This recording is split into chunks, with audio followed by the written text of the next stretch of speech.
Hello guys, তোমরা সবাই কেমন আছো? আশা করছি ভালো আছো। আমিও খুব ভালো আছি। একটা ব্লগ ভিডিও নিয়ে চলে এসেছি। দেখতেই পাচ্ছ আমরা তিনজন রেডি হয়ে যাচ্ছি। তিনজন না, চারজন, সরি। আগের দিকে আমার হাজব্যান্ড বসে আছে এবং আমি এবং আমার দুই ছেলে সবাই সানডেতে বেরিয়ে পড়েছিলাম ঘুরতে একটু।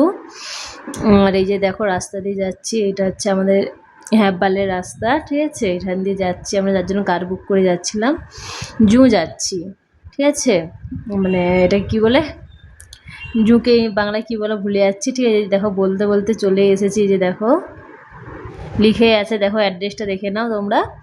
যে দেখো এটা ভিতরে যাওয়ার প্রবেশ। একটাও ফটো তুলতে পারিনি, এতটাই ব্যস্ত ছিলাম বাচ্চা নিয়ে। দেখো এটা ভিতরে যাওয়ার প্রবেশ। এই যে আমরা ভিতরে চলেই এসেছি। এটা হচ্ছে ফ্রন্ট সাইড, আগের দিকে।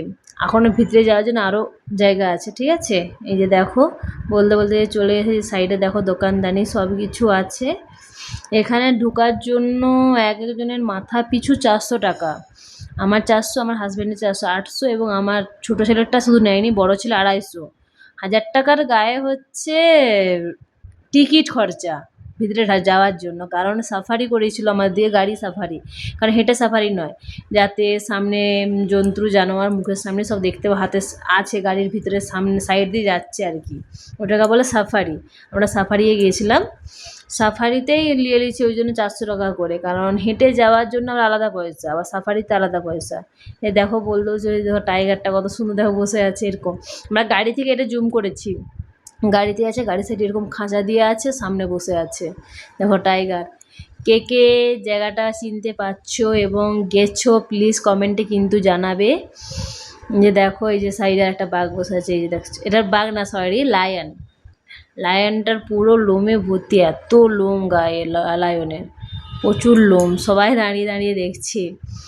তোমাদের ভিডিওটা কেমন লাগছে কিন্তু কমেন্টে জানাতে কিন্তু কেউ ভুলবে না। আরও যদি এরকম ভিডিও পেতে চাও প্লিজ এই ভিডিওর কমেন্ট বক্সে জানাবে কে কে এরকম ভিডিও পেতে চাও, এবং আরও যদি অন্য ব্লগ ভিডিও পেতে চাও কমেন্টে কিন্তু জানাবে। দেখো এই টাইগারটা ঘুরতিছে, বলছে কাকে খাবো আমি। গাড়ির সাইডে এপাশ ওপাশ যাচ্ছে।